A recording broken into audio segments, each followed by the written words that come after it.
adventurers, welcome to Gam3rGrub. I'm your host, Ami Arcadia.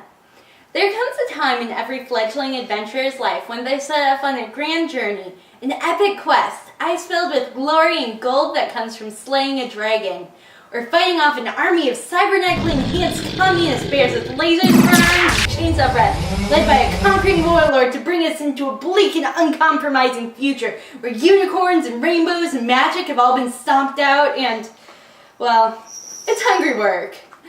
More often than not, these first forays into the unknown, unless the adventure is properly prepared, can lead to disaster, ruin, and a world without unicorns. You monster! Without someone to guide you on your first steps into the world of skeleton smashing and orc obliteration, it can be rough going. That's where we come in. Here at Gam3rGrub, we want to make sure no noobs are left behind and the experts have the support they need. In these step-by-step tutorials, we're going to help you, the savvy, wise adventurer that you are, have your larder stocked, belly full, and are ready for the challenges ahead. Now before we start putting the boss in front of the trash mobs, a very good way to ensure your imminent demise, we have for you an enemy ready for you to prove your skill on. Today's quest is to cook the level 1 angry chicken. What ends fair is complete without chicken. A staple in culture worldwide and hearty enough to see you through those tough times. So come on, adventurers. It's time to level up. A large mixing bowl, tin foil, pots and pans, a baking sheet, measuring cups, and a serrated knife.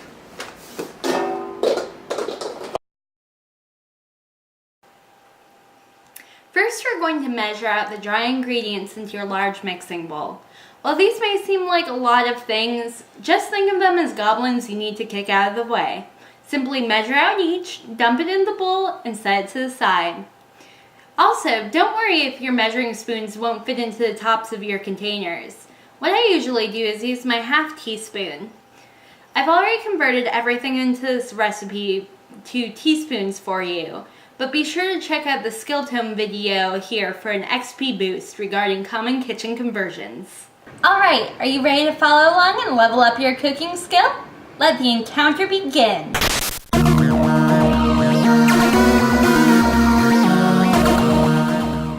First, your more savory spices.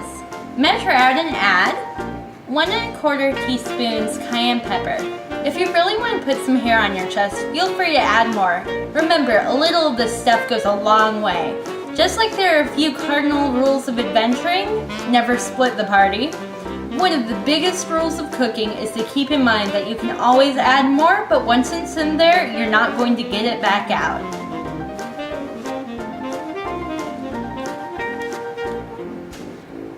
Three teaspoons of garlic powder. ½ teaspoon of onion powder.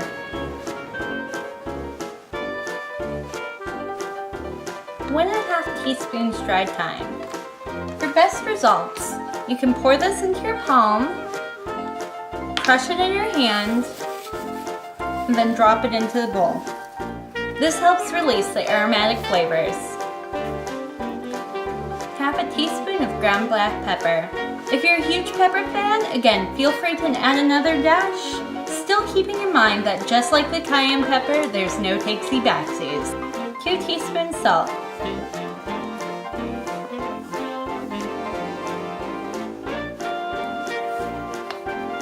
The secret to this recipe is balancing out the spicy, savory flavors with spices that are commonly found in fall sweets, such as pumpkin pie.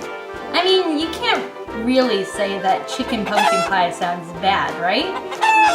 Okay. Weirdo. While it may sound silly to you, I promise you won't regret it. Go ahead and add 1/4 teaspoon ground cloves. 1 1/2 teaspoons ground allspice.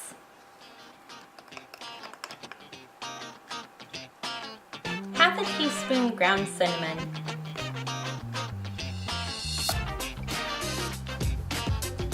a teaspoon of granulated sugar, and a teaspoon of packed dark brown sugar.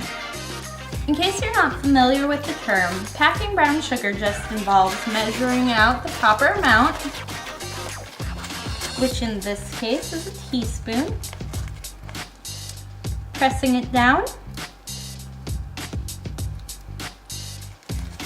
and filling the spoon back up.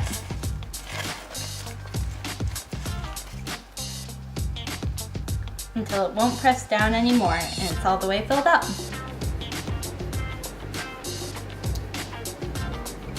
Go ahead and stir everything together. Use a whisk if you have one.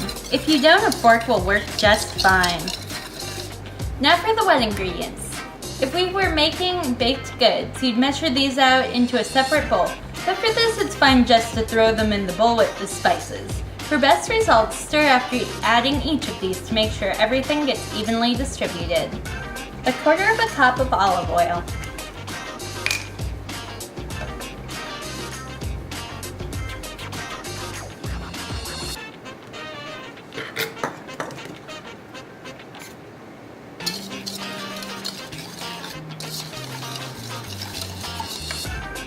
A quarter of a cup of soy sauce. I buy this in bulk from the Asian food market, but the kind from Walmart works just as well. If you're gluten intolerant, substituting tamari soy sauce is a gluten-free alternative. While it's a little more expensive, it has a pure flavor that I actually prefer to a traditional soy sauce for adding a dash to rice, veggies, and anything else that tastes better with salt, which, let's face it, is most things. A quarter of a cup white vinegar.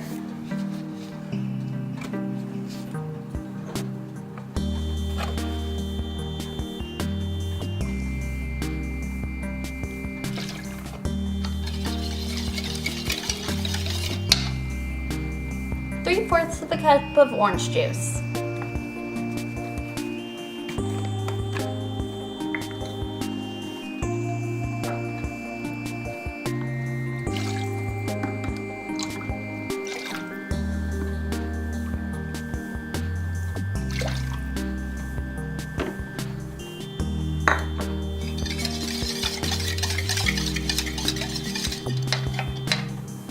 And 3 teaspoons of lime juice. You can either squeeze this fresh, it should only be about 1 lime, or to keep it simple, just use the pre-squeezed stuff.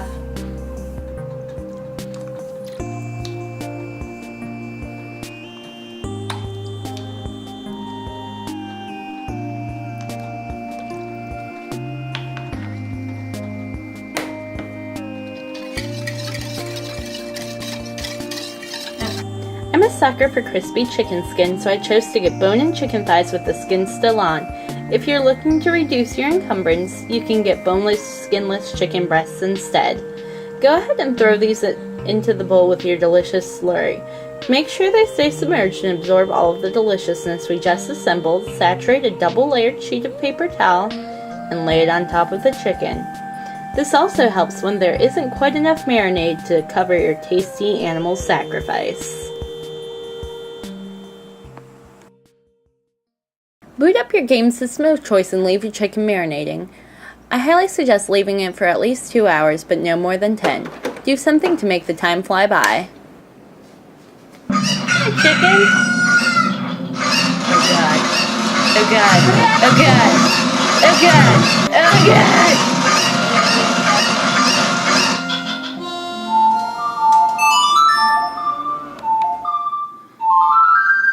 When your hunger bar starts going down, preheat your oven to 425. Place your chicken skin side up on your cookie sheet and put it inside your oven to start casting bake. Let it cook for around 30 to 35 minutes until the tops are brown and crispy. While you're waiting for that to load, it's time to complete some side quests. We're going to be making a wild rice mix with caramelized onions and corn. Take your wild rice mix and add 1 cup to a saucepan. Mix in 1 cup of water and half a cup of orange juice.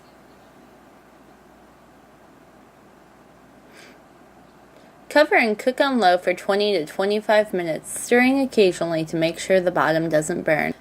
Dice up half a sweet onion and add it to a saute pan with 1/4 cup of water.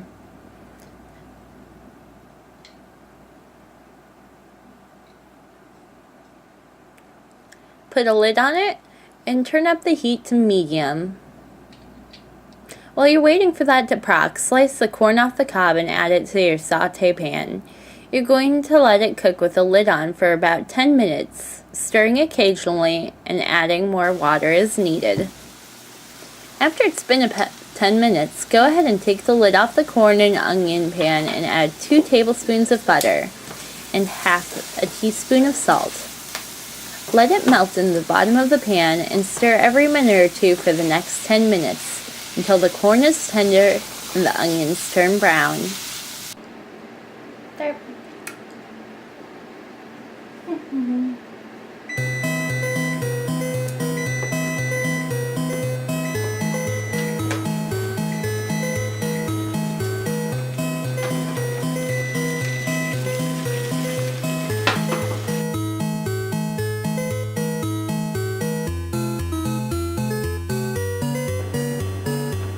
Throw it all on a plate and stuff it in your face. If you think your taste buds can handle it, you can top it off with your favorite barbecue or hot sauce, or just enjoy it as is.